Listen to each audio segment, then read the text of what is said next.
بسم الله الرحمن الرحيم. السلام عليكم ورحمة الله وبركاته. يا رب تكونوا بخير جميعا وفي أتم صحة وأحسن حال.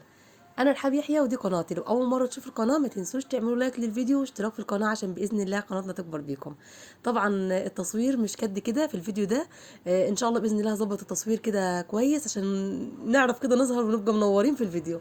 المهم هنعمل إن شاء الله النهاردة كبدة اسكندراني، سندوتشات كبدة اسكندراني.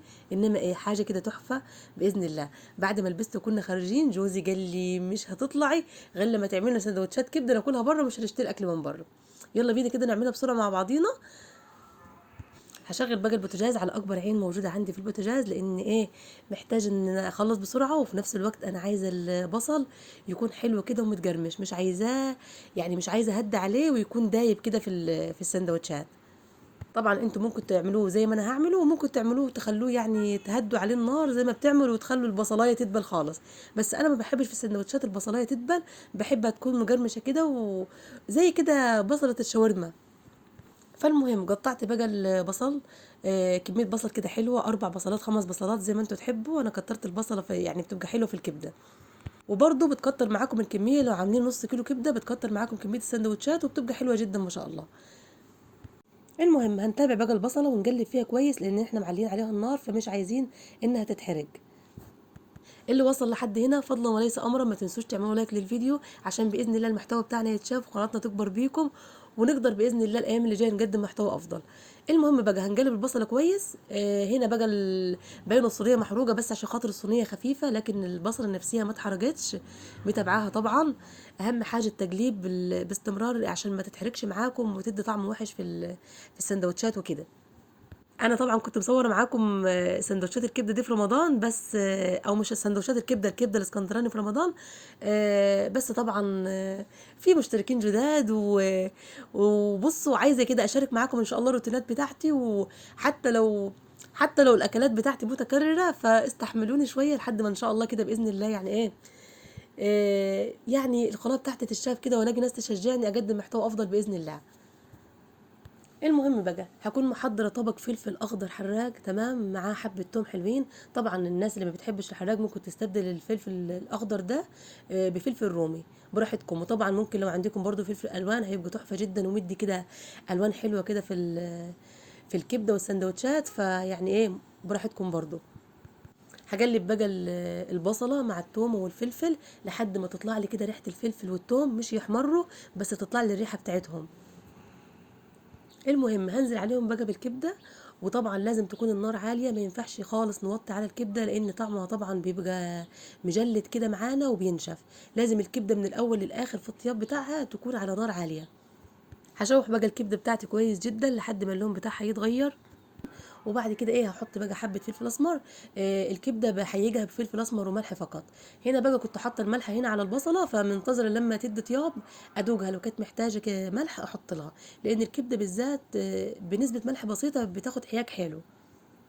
احلى حاجه في الكبده بقى الحياج بتاعها فلفل اسمر وملح.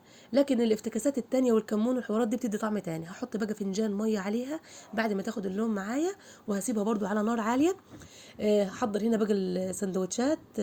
بنحب ناكل سندوتشات الكبده في العيش البلد المصري الحلو كده بتاعنا، مش بنحبها في العيش الفينو.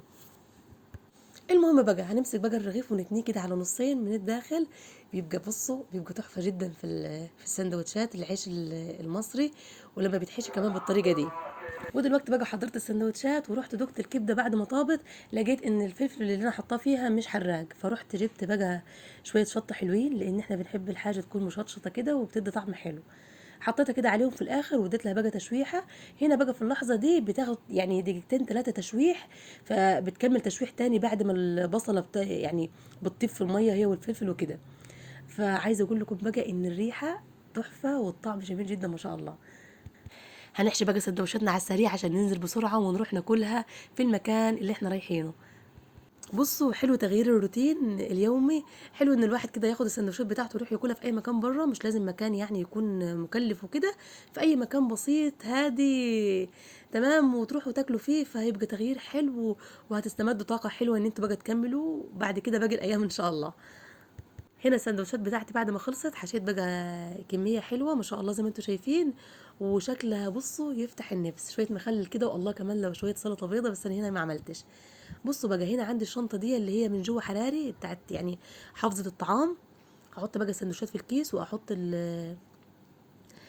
الكيس ده بقى في الشنطه دي، لان الشنطه دي حلوه جدا، بتحفظ درجه الحراره، وحلوه جدا كمان في السفر لما تكونوا واخدين حاجات كده معاكم، سندوتشات سخنه تمام، لان احنا اصلا بنحب برضه في السفر ناخد حاجات سخنه معانا. وبصوا ومحشي وممبار، قبل كده شفت فيديو واحنا واخدين معانا محشي بقى وممبار وحاجات من دي في السفر، ما بتفرقش معانا. وهنا بقى قد تمت المهمه بنجاح، ما تنسوش تعملوا لايك للفيديو. يلا بقى بينا نروح المكان اللي احنا رايحينه. اول حاجه بقى عملناها ان احنا جبنا لب عشان نتسلى، وجبنا بقى وجبنا حاجه ساقعه وكده. المكان بقى اللي احنا رايحينه الكورنيش الجديد، الناس طبعا اللي نجح حمادي، الكورنيش الجديد اللي هو بعد ما بتنزل الكوبري. فمكان هادي خالص، بتروحي بقى تفرشي حافظه او اي حاجه تفرشيها، وتقعدي قاعده هاديه اخر روقان. زي ما انتم شايفين كده فرشت الحافظه. اي حد بقى عايز الهدوء، عايز الروقان، يروح المكان ده. اي واحده عايزه تتخانق مع جوزها من غير ما حد يسمعها وجوزها يتخانق معاه يمسكوا في بعض برضه يروحوا المكان ده. فما شاء الله مكان حلو كده. وانا عن نفسي بحب الاماكن اللي هي الهاديه البسيطه، اللي ما فيهاش بقى تكاليف وترابيزات وغنى والحوارات دي. دايما الحاجه البسيطه بتبقى حلوه. المهم بقى ما تنسوش تعملوا لايك للفيديو. وبصوا الحياه الساجعه دي غلط يا جماعه، والمواد الغازيه دي غلط، وان شاء الله باذن الله احنا بطلناها على فكره، بنجيبها بسيط. فاللي يقدر ان هو يبطل الحاجات دي فيبقى يا ريت وافيد ليه ولصحته. وان شاء الله باذن الله هنعمل حاجات صحيه حلوه كده باذن الله معاكم الايام اللي جايه. فيديو النهارده كان بسيط جدا، والتصوير بتاعه طبعا ما كانش احسن حاجه، والاضاءه برضو كذلك. ان شاء الله هنظبط الاضاءه بتاعه الليل، لان اضاءه النهار مظبوطه، لكن بالليل محتاجين شويه اضاءه حلوه عشان التصوير. ما تنسوش بقى تكتبوا لي في التعليقات لو في اي اقتراحات حابين ان انا اصورها، حاجات هتفيد ان شاء الله في القناه. فيبقى جزاكم الله خيرا، وربنا ان شاء الله يسعدنا واياكم بكل خير. هحاول ان شاء الله الايام اللي جايه اصور معاكم روتينات وحاجات كتير باذن الله، ونعوض ان شاء الله كده ايه الغياب اللي فات. بس تشجعوني بلايك حلو للفيديو، اوعوا تنسوا فضلا وليس امرا. يلا بقى اشوفكم على خير ان شاء الله في فيديو جديد. استودعكم الله الذي لا تضيع ودائعه. السلام عليكم ورحمه الله وبركاته.